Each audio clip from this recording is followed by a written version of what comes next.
the loyal defender of Al-Aqsa. This is the story of one man who stood guard at Masjid al-Aqsa for 57 years. But who was he, and why did he do it? His name was Corporal Hassan, and he was the last remaining Ottoman soldier at the Al-Aqsa Mosque compound. Originally from northeastern Turkey, he'd remained loyally in Jerusalem since World War I until his death at around 100 years of age. He was one of thousands of Ottoman troops that had been sent to the city to defend it from British takeover, after the British had incited an Arab revolt promising the Sharif of Mecca an independent Arab Khilafah. 25,000 Ottoman troops were martyred defending the city, but eventually the Ottoman governor announced surrender.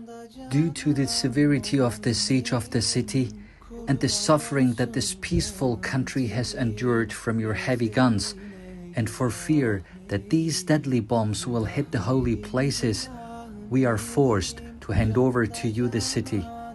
Signed, Izzat the Mutasarrif of Jerusalem.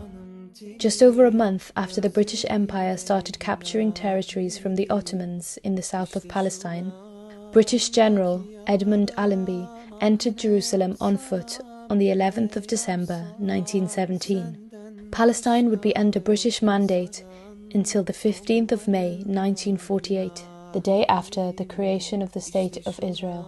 Throughout all of this, Corporal Hassan never left his post. But this faithful soldier's story remained largely unknown outside of Jerusalem until 1972. Turkish journalist İlhan Bardakçı was visiting Al-Aqsa Mosque when he says he saw a man over 90 years old with a shimmering white beard standing in the courtyard. The journalist asked what he was doing, to which he replied, "I am Corporal Hassan from 20th Corps, 36th Battalion, 8th Squadron Heavy Machine Gun Team." He said that after an Ottoman defeat by the British at the Suez Canal in Egypt, he was sent to protect Al-Aqsa until the surrender of Jerusalem. My rearguard troop consisted of 53 privates. We got the news that after the truce, the army was discharged. Our lieutenant leading us said, "My lions, our country is in an arduous situation. They are discharging our glorious army and calling me to Istanbul. I have to go. If I don't, I'd be in defiance of authority for failing to obey the order. Anyone can return to the homeland if he wills. But if you follow my words, I have a request from you. Qudus is an heirloom of Sultan Selim Khan. Remain on guard duty here. Don't let the people worry that the Ottomans have left. What will we do now? The Westerners will rejoice if Ottomans leave the first Qibla of our beloved Prophet. Don't let the honor of Islam and the glory of Ottomans be trampled on." For 57 years, Hassan went to the Al-Aqsa Mosque compound every day for the Fajr prayer, and would not leave until after the Isha prayer.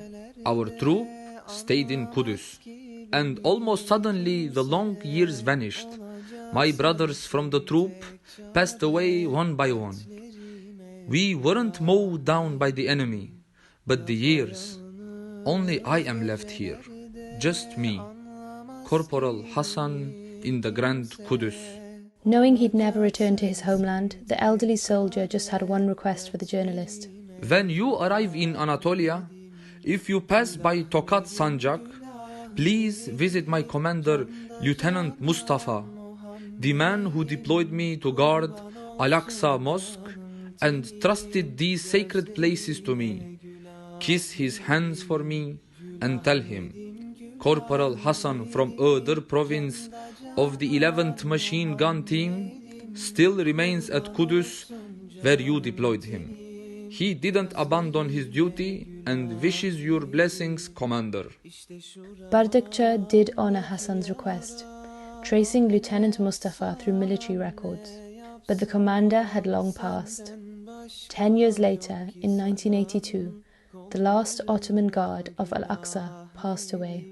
His resting place remains unknown to this day. May Allah have mercy on Corporal Hassan.